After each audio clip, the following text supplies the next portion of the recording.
Do you know how your city has changed over the years?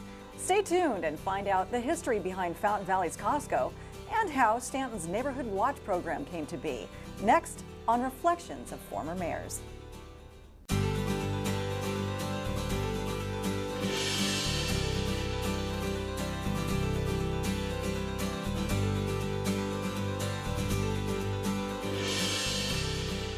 Hello everyone and welcome to Reflections. I'm Valarie Starn. Joining me now to talk about his time as mayor and how he's seen the city of Fountain Valley change over the years is Councilman John Collins. Welcome, John. Welcome, Valerie. Good to be here. First of all, let's have you tell us a little bit about yourself. Okay, I was born in Boston and grew up in Boston. Couldn't tell from the accent. I didn't tell you where to park the car, so but I came from a family of firemen and policemen, and you should have sat around that Thanksgiving table because that was always a fun time. And I went to Northeastern University, graduated from Northeastern University in 1966 with a Bachelor of Science degree in Business and Economics, and worked for the Boston Red Sox for 6 years as a vendor in the stands at Fenway Park. And that's a fun job. It was a fun job. It was good. It was a lot of fun. But although you didn't see much of the game, unfortunately, because you're always selling the Cracker Jacks or peanuts. But met my wife when I was at Northeastern, and after Northeastern I went in the Army for 2 years, and 13 months of that 2 years was in Korea. That's a very serious assignment. Your experience there? It was rather heavy at times because my experience in Korea was that, well, I'll never forget, there's certain moments in your life that you always remember, maybe 10 or 15 of them, and one of them is that one of my guys was killed up on the DMZ, and that's where we were stationed, and I went to his funeral, and I'll never forget they played Edelweiss, and I was so upset when they were playing some foreign song at this man's funeral, and then they come to bless my homeland forever, and I'll never forget that moment. And when I came back from Korea, I was stationed in Washington, D.C., and I was teaching radio communication techniques in Washington. And after I got out of the Army, I was hired by a company called Scientific Data Systems. They moved me back to Boston, which was really nice. And basically, I was a manager of administration. In fact, their regional manager, Eastern Regional Manager of Administration. And then in 1974, they offered me a job in, 1974. They offered me a job out in California, and El Segundo was their home office. They were purchased by Xerox, and it became Xerox Data Systems. So they offered me a job as the national manager of administration. So I came out here. I knew a fellow that worked, obviously a lot of people that worked at Xerox, and he lived in Huntington Beach. And he said, hey, you ought to come on down here and look at the homes. I did in Huntington Beach. There were some new homes in Fountain Valley that I looked at that I really liked. And we bought one of those homes, brand new. I mean, 4-bedroom and small land and so forth, but it was very nice. And I'll never forget another moment is when I was talking to my father after we bought the house, and I said, gee, Dad, you ought to see this house. We bought it for $55,500. And he said, Johnny, how can you afford a house for $55,000? The one we sold in Boston was just south of Boston in Abington, and it was an acre of land, and we sold that for $33,000, so we were really pushing it. This house today is 800 some odd thousand or whatever. Right. But so basically, that's how I got into Fountain Valley, moved here from Boston to here. What was that like, the transition from the East Coast and settling in? And describe what Fountain Valley was like at the time. What was the atmosphere? What was the city like? Well, the transition was difficult in some sense, although you missed the snow a lot, right? And we just gone through a pretty, kind of a hot period here, and they've gone through an extremely cold period back east. And you miss that a little bit, but it's nice. Weather-wise, the climate-wise, it's a lot nicer. There's no question about that. Fountain Valley, when I first moved here in 1974, was a very well-run city. I think one of the reasons that Fountain Valley is a nice city to live in, which is our motto, one of the reasons is because the founding fathers, Jim Cano and who was the first mayor, basically the founding fathers put together the first general plan, basically, a general plan city in California. So basically all the city was laid out initially. I mean, this part was agricultural, this part was going to be residential, commercial, industrial, and so forth. And it was laid out. So when it grew, and obviously some of the stuff has changed over the years, zoning has changed, but when it grew, it kind of grew into a master plan, you will. And a lot of the arguments you find in other cities don't exist there because of the zoning requirements. Now, back in the early days, as you settled in to your wonderful home that you had a good price on back in the day that you didn't even know you did, Yeah. What was your first inkling that you might want to get more involved in the community beyond just being a resident, a family man, a homeowner? I've always been involved in the community wherever I've been. Even when I was in Korea, I helped out at an orphanage that was in Tongdashan, Korea. And when I was in Boston, I was involved with a lot of community stuff going on. And basically that involvement comes from two different things. First is that there's two sayings, if you will, that I try to live my life by. One is to love God and love thy neighbor, which is the basis, basically, of almost every religion. And this is how I manifest my love of my neighbor, getting involved with community projects. And then the other one is that we make a living by what we earn, we make a life by what we give. And that was a Winston Churchill remark that he made many years ago. When I first moved here in '74, we had a son that was about 5 or 6 years old. And I went to sign him up for baseball, local baseball.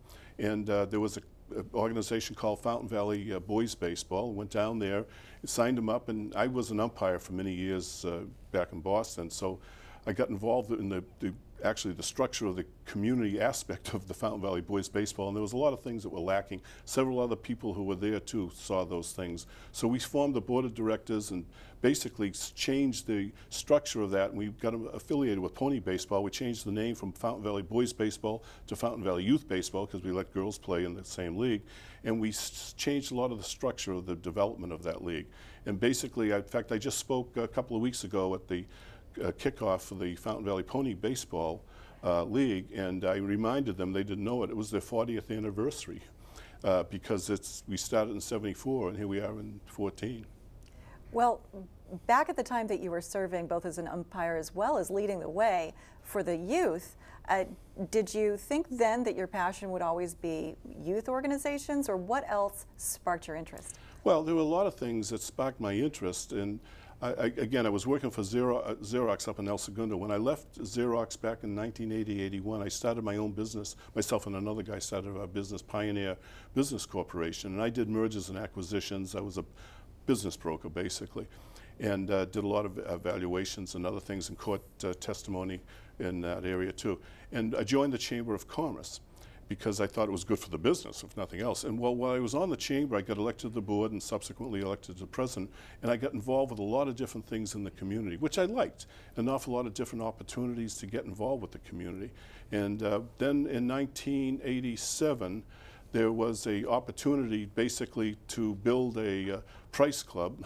They wanted to change some of the zoning from an agricultural to a commercial, and the people who lived in the area that the price club was going to go into, it was down off of New Hope and Talbot, and the riverbed there on the other side.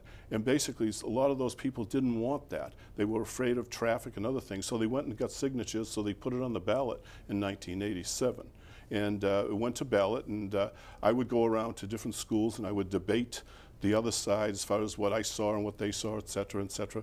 One day when I was going to Masuda School, I was in my office in Huntington Beach where Pioneer was at that time. We used to be in Fountain Valley, but we had to move because we had a fire. We didn't, the people who lived next to us, had an office next to us, had a fire. But anyway, so we had an office there, and I got a call, and I said, if you go to that debate tonight, Mr. Collins, you'll leave dead in a door bag, as a door bag, in a bag anyway.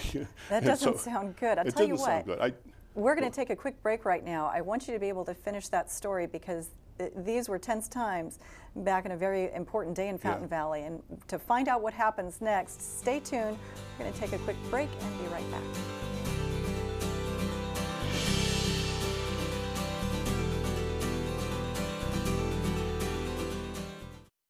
Gaining weight was easy. All I had to do was sit down and eat. Losing weight's a lot harder. I have to work at it every day. But with every step, I lower my risk for type 2 diabetes and heart disease. And that makes every step, every choice, every day very much worth the effort. Learn how you can help stop diabetes by losing weight, eating healthy, and staying active. Visit checkupamerica.org or call 1-800-DIABETES.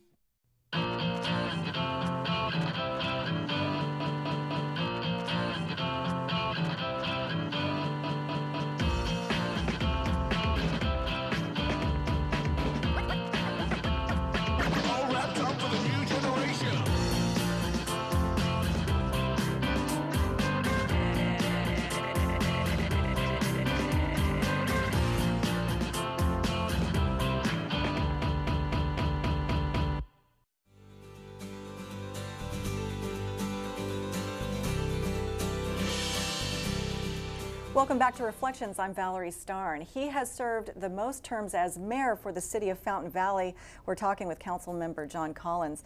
Where we left before the break, you were describing a very tense time in Fountain Valley, right, where a big project was proposed and there was opposition, but a tremendous amount of support because of what happened next, largely because of your efforts. What happened? Well, again, I went around and debated at different schools and the other side, and I wrote the argument for the ballot that went on the ballot, and talked to a lot of different people and campaigned basically for that. It went to ballot in 1987. It won by 60% to 40% of the vote. In fact, Saul Price, who was obviously the instigator of Price Club, now Costco, said this would not have happened if it wasn't for John Collins, and that was in the Orange County Register, which I was delighted to see. So I really felt good about that.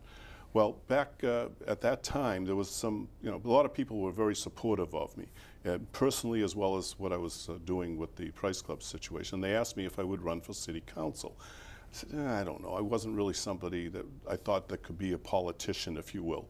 And so I ran in 1987 for city council. 1988 for city council, and basically I lost by 226 votes because a lot of the people, it was only 1 year later from the Price Club vote, a lot of people were still angry at that happening, so they went out and they campaigned against me. So I lost by 226 votes. They asked me to please run again, if I would please, and I did in 1990, and I won, and I've been on the city council for the last 23 and a half years now. 23 and a half years, and in that time, you have served as mayor more than any other council member. Well, not more than any. I've served 6 times as mayor. Jim Connor, who was the first mayor of this city back in 1957, the city was incorporated June 13th, 1957. He was the first mayor. He served 6 terms as well. So he and I, it's the record. No one serves 6 or better, but Jim and I share the record. And he was a great guy. I'm delighted to share that with him. The first appointment as mayor, what were the challenges at that time, and how was that experience for you, being a first-time mayor? Well, it was a brand new experience, quite frankly. The challenges were you see mayors and you watch them happen and you say, oh yeah, fine, fine, whatever. But the challenge is when you become mayor, you're a different person. And people treat you differently. No one wants to come and talk to a city council member when they come and complain about something to City Hall. They come and they want to talk to the mayor. They want to go to the boss. Well, you only have 1 vote. There's 5 members on that council. You have 1 vote. You can certainly control some things that go on the agenda and so forth, but basically you have 1 vote. And becoming mayor was a new experience. And one of the things I'll never forget as mayor, I forget what year it was, but there was a man who came to me and asked me to go to his daughter's wedding. And I didn't know who the heck the guy was, or his daughter. And finally I said to him, I said, well, sir, I don't really know you. How come? He said, well, I want to go to work Monday morning. I want to tell him my daughter got married on Saturday, and the mayor of my city came to the wedding, so honored us. And that's, that's Did an you honor. go? No, I didn't. But basically, but it's an honor to be asked. It was an honor to be asked. But I mean, you can't go to, when you're mayor, you get invited Right. to everything. You can't go to everything. It's just impossible. What were some of the projects you tackled as mayor in the early days? In the early days, I'm not sure. There was some of the development projects in the city, but there was not that much. In 2008, it really became a pretty tense time because you had an economic downturn, and there was not as much money coming in from property tax and from sales tax. It used to be property tax was the #1 contributor to the city, and sales tax was second. Well, when Prop 13 happened, a lot of people stay in Fountain Valley. They don't leave. They become older and their kids grow up and they leave, but they stay in their homes because they like it there. So a lot of homes don't sell, which would trigger the upgrade on the property tax because the property tax stays the same as Prop 13, only goes up a little bit. So now the sales tax was a bigger chunk of the pie, and thank goodness for Costco and Sam's Club and a couple of the other big ones because they contribute a lot to our sales tax, many millions of dollars over the years to our sales tax generation for the city. So the economic downturn made your position as mayor and the city as a whole, everyone's feeling the impacts, and things are a little more tense. It's not people, coming to you, with their problems in the good days, which might have been just a traffic ticket or a wedding invitation. It got a lot more difficult. It got a lot more difficult economically, so we had to take a look, we the city council and the staff, and we have a great staff, and we really do it. We've been blessed over the years with some terrific staff members who control their areas of the city, city government. But we've been basically blessed over the years, but we had to make some very difficult conditions to run the city. One of them was outsourcing. And one of the things I was very much in favor of from the beginning was outsourcing. For example, you have the business planning development department, building and planning department, basically. And people build a house or build a building, they have to come in and get plans, plan check and so forth. You need someone to go out during the construction to check, make sure it's the diagrams, and if there's renovations in homes, the same thing. Well, it was great in Fountain Valley, but it got pretty well built out. So you couldn't have a lot of people just sitting around not doing anything. You had to have people there in case it got a flux up. And so basically you had that to deal with. So what we did is we outsourced and went to Charles Abbott and Associates, and they can bring in people, very competent people, trained in that area as well, and less of a price to pay, by the way. And if there's only a few things going on, they only bring in a few people. There's a lot of things going on. Like we just went through a whole thing with the Ayers Hotel, Yakult, and the Hyundai building. There was an awful lot of construction, an awful lot of construction activity. So they had a lot more people there. And if things tie down a little bit, they'll basically won't have to have as many people, and we don't have to pay as much. We just have about a minute left, but I would love for you to share the 3 honors recently that we were discussing earlier. Yeah, the ones we were talking about earlier, if I could. In 2008, I happened to be mayor, but in 2008, Money Magazine voted Fountain Valley as one of America's top 100 best small cities to live in the United States of America, one of the top 100. And then recently we saw a top, I forget the agency that did this, but a top 10 cities in the United States to retire in. Fountain Valley was one of the top 10 cities to retire in. And then also one of the 10 least expensive cities in California to do business. So those things are very, very important to the construction of the city as we go along and trying to keep Fountain Valley a nice place to live. What legacy do you feel you will leave as mayor? It's very difficult to judge any one specific thing other than the Price Club, which obviously happened before I was mayor. But I look at the city and the fabric of a community. We're very much, we've heard that a lot, you know, oh, the strong fabric of the community, the strong fabric of this. Well, a fabric is a piece of cloth. And a piece of cloth is made up of many threads. And the size of each thread, the strength of each thread, and the number of threads in that cloth will make a strong fabric or a weak fabric. I hope I've left a strong thread in the community of Fountain Valley. Well, thanks so much for being with us. We'll be right back after this quick break with the former mayor of the city of Stanton. Stay with us.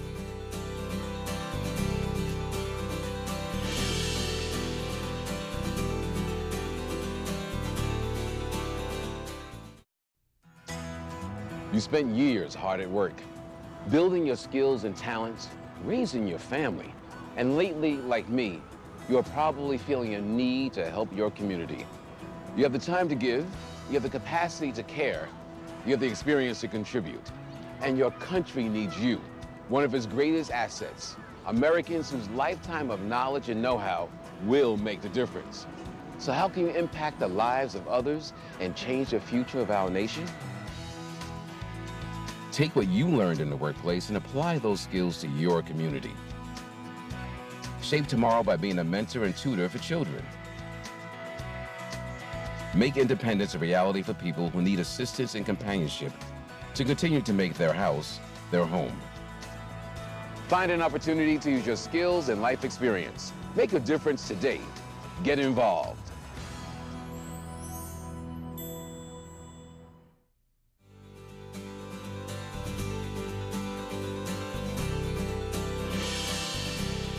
Welcome back to Reflections. I'm Valarie Starn, and we are now joined by the former mayor of Stanton, Dave Shawver. Welcome, Dave. Thank you.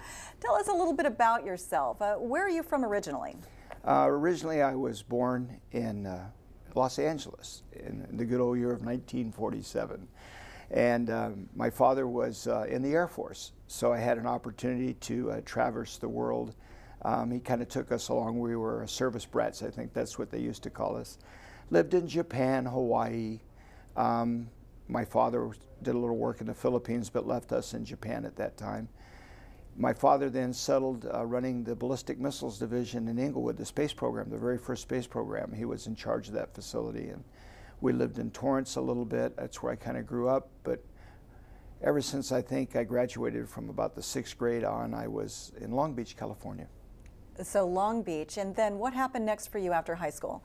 After high school, I decided that I really enjoyed athletics, so I won a football scholarship, went to the University of Pacific up in Stockton, got my master's degree, graduated, taught there for a year, and 42 years later, I finished teaching at Long Beach Millikan High School. At the time, did you have your sights on public service, or what were you thinking career-wise? My career from early on was always one I enjoyed working with kids, and I enjoyed working with different organizations. I enjoyed teaching, and I was pretty good at it. I was very successful as a high school football coach, wrestling coach, girls softball coach. What school? Long Beach Millikan. The entire time? The entire, yeah. That's awesome. Yeah, it was kind of funny when I retired. I go, holy cow, I've been here 42 years at the same place. My car used to get up and just drive automatically to school every morning, so it worked out really well for me.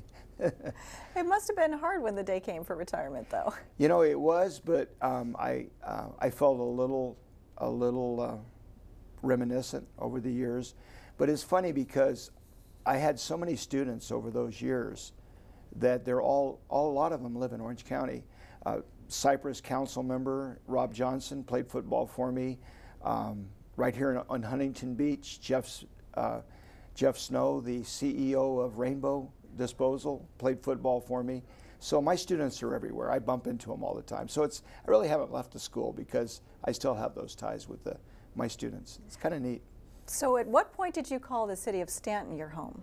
Moved to the city of Stanton 42 years ago. It was a little apartment right off of Cerritos and Knott. I think a furnished apartment was like, it was either $220 or $300 a month furnished. It was a good deal. And I kind of got attached to the city at that point. It was in 1975, 38 years ago, I married my wife. We moved to that little apartment, then we bought a home in Stanton, and we've been there ever since. I would imagine all of your experience teaching and coaching demanded so much of your time. Where did you find the time then as you became involved in your own city of Stanton? You know, that's a question that I often ask myself. Right after I retired, I found myself with that. I asked myself, I said, how in the world did you do what you do in politics or politically or for the city when you had to coach and you had to teach? You know, me being on the Fire Authority Board, on the board of the PCTA, on the board of the Orange County Sanitation District, on the board of the Waste Management Board. I was also recently, for 12 years, the district chairman for the Boy Scouts of America, president of the Kiwanis, chairman of the Americanis Foundation for Cypress College annual banquet. I managed it all, but it was very challenging. It sounds like, because it's an impressive list, but you did manage. Back before you ran for city council and you were first elected in 1988, correct? What were your thoughts at the time? What organizations were you involved with then? And what ultimately made you decide on a run for city council? Well, I was involved with a lot of the local Boys and Girls Club. I volunteered with the Little League programs. Of course, I enjoyed coaching Little League, soccer. I think the thing that really stimulated me was something that happens to every resident in a community. I had a really bad experience with a form of government. It was the city's building inspector back in 1988. I always kind of thought that because we pay their salary and because they're public servants and they're there to supposedly help us, it was important that that's the atmosphere that the city should have. This particular building inspector didn't feel treated, not only myself, but some of the other residents in our community fairly with his service level. And I went in to change that. I thought it would be important that we deliver a service level that is expected by the community, by the taxpayers that pay for it. And that's kind of what got me going. That and the flooding on the corner of Cerritos and Beach. We used to have gondola rides down Beach Boulevard back in those days.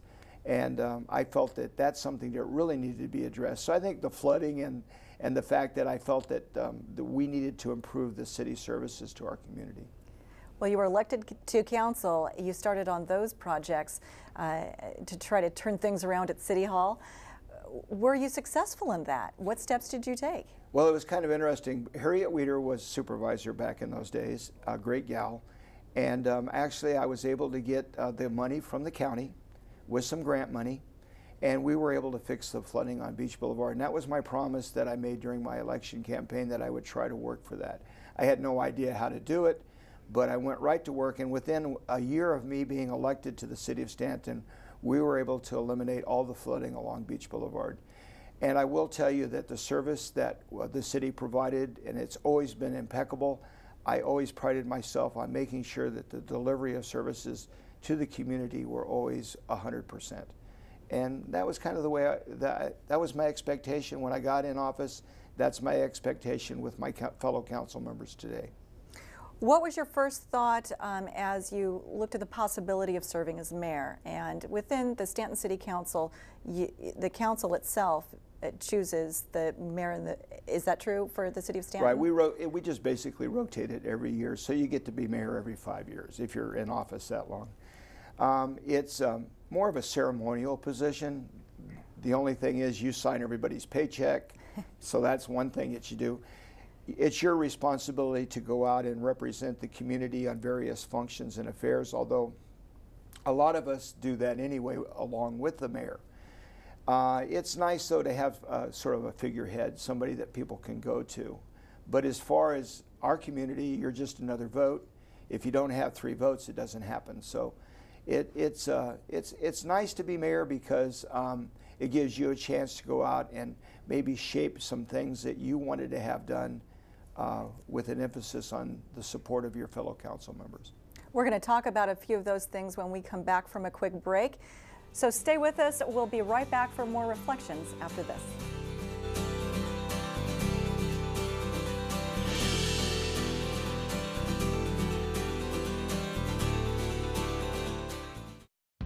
Because play might be the best way to fight obesity. Because staying connected makes my family stronger. Because a safe place after school can lead to success in school. Because physical activity is vital to my health and well-being. Because I need to make my world better. Because playing team sports teaches character and social skills. Because we need each other. Because we need each other. Because we need each other. I will keep dancing on point, even if it hurts. My arm is killing me. I don't know if I can pitch another ball, but I'll just play through the pain anyway. I have to do the big stunts. We'll look better than the other cheerleaders if our tosses are bigger. My elbow really aches, but I got to keep practicing. Nearly 50% of all sports injuries sustained by middle and high school students are from overuse. Don't play through the pain. Visit stopsportsinjuries.org.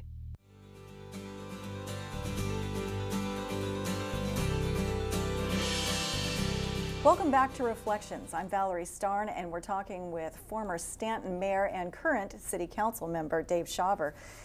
I wanted to backtrack a little bit. You had mentioned the Orange County Fire Authority. What was your role as you served on council with bringing about the Fire Authority as well as Orange County Sheriff's programs for the City of Stanton? Well, public safety has always been the #1 priority for myself and also for the people that have served with me on City Council over the years. The reason for that is because if you don't have a safe community, a secure community, then your businesses aren't going to be happy, and of course the residents aren't going to be happy. And we want to make sure that they feel safe and protected, especially the kids. Back in 1995, I had the privilege of serving on the Orange County Fire Department Board, and that was the predecessor to the Orange County Fire Authority. In 1995, the county decided to let us form a JPA, which is a Joint Powers Association, and we were able to come up with the OCFA. And we've been serving the city of Stanton on that capacity ever since. What's nice about it, it's a regional fire authority, so we get the resources from not only our neighboring fire departments, but also throughout the entire county. And as you probably are aware, and from what our record speaks, it's served our community very well over the years. Back in the late 80s, we decided to go with the Orange County Sheriff's Department. That also has been a strategically positive move in our community. You know, every year, I think the total number of percent of crime over the years has gone down 72%. We had the highest drop in crime in the county last year in our major felon crimes, and it continues to go down, and that's because of the joint efforts. We actually created the North Division of the Orange County Sheriff's Department in Stanton. We house an additional 20 officers that serve the unincorporated areas of the county. They're always moving around in our city. It's worked out pretty well. As far as local programs, I came up with an idea of neighborhood watch, a security program and safety program, which was state of the art. It was supported by not only our city staff, but all our council members participated and got it going, and it's been a really positive thing. We won an award from the Association of Orange County Governments for the program. In our community, we have a sign that says, you know, Neighborhood Watch, the Sheriff's Department, and it's got a big camera eye. And we have those in a lot of neighborhoods, and we're getting them out. Every home has one in their front yard. And it's just totally drastically reduced the amount of crime because we set up a network where the people within the neighborhoods are self-policing and reporting things that are going on in our community. But like I said, public safety will always be my #1 priority, and I'll always make sure that my community is safe. Definitely something to be proud of. Let's talk about maybe your greatest challenge as you've served the different terms of mayor that you have. What was the most difficult time? You know, they say everything's cyclic, and in the 25 years that I've been in office, I think I've seen it all. One of the toughest things was just about 2 or 3 years ago when the state of California came in and decided they were going to take $12 million of our $16 million budget a year away from us. That was a real hit on us, and it was very shocking because costs were going up for public safety. The state kept pickpocketing us, taking our money any way they could, and we were running out of money. We were running out of our reserves. The nice thing was that we were actually prepared for that because we knew that eventually we were going to need our reserves that we had set aside. We had built up a reserve equal to the amount of money for 1 year's budget. And we started dwindling that down as the state began taking away our funding. We were able to overcome that by balancing our protective services without reducing any service level. We laid off about 50% of our city employees. We went to a total volunteer program in recreation and community services. For even now today, we give back a portion of our $137 a week salary that we make. You know, we're not Bell, but so we gave that back. It's interesting, back in 1988, I made a decision when I first got on council, and I convinced the city not to have any pension for either elected officials and no medical. So we eliminated medical and pension programs for all elected officials because I thought we were a small city and someday the unfunded liabilities would get us. Well, how true that ended up being. You know, my regret is here I am 25 years later and I would have had a nice retirement because they really don't pay us a lot of money to be council members in Stanton. But it was the right thing to do. The city was able to survive that period of time. We were able to generate more sales tax. We worked really hard to cut our budget. We cut our budget $6.5 million, and Stanton is here today. And I think we were a model for the whole county and other cities, even like Stockton and Riverside that had these problems. I think that we showed the way that a community can pull together and survive economic hardship like we did. Well, that's what you've accomplished thus far. Looking forward, for future residents that might think, I'll take a shot at public service, what advice would you have for an incoming city council member to direct the correct way for the city of Stanton? Yeah, I think probably the words of wisdom that I can give for doing this a long time is always remember who you represent. You represent the young child or the kid that's in school. You represent the family. You represent the elderly. You, the senior citizens, the veterans of the community. And it's a melting pot of people. Also, you represent in Stanton, as we do, a very culturally diverse community. And you have to keep in mind that everybody has needs, but they're different needs. And I think one of the things that I've been able to understand over my period of time is the different needs different people have. and I've been able to balance that and make it a success. Everybody wants that one common factor, and that's quality of life. And I think that of all the things that I've been able to do is I've always made the quality of life in the city of Stanton a little bit better. And I think if you look at what my legacy may be or what I've done, sure, I built a brand new fire station, we've redone the police station, we have a courtyard, we have new parks. Going to have our first park if the state doesn't steal it from us, if they don't take the land. But as I look back over it, I think the services that we've provided are the things that I'm most proud of. And I think my legacy will be that I did what people expected me to do, and that was to serve them and to meet their needs. And I'm very proud of that. Well, it's been a pleasure having you share your insights today. Thank you so much. We've been talking with former mayor and current city council member for the city of Stanton, Dave Shawver, and that's going to wrap it up for this episode of Reflections. For more information about any of the topics we've discussed today, please visit your city's website. Thanks again for joining us. I'm Valarie Starn.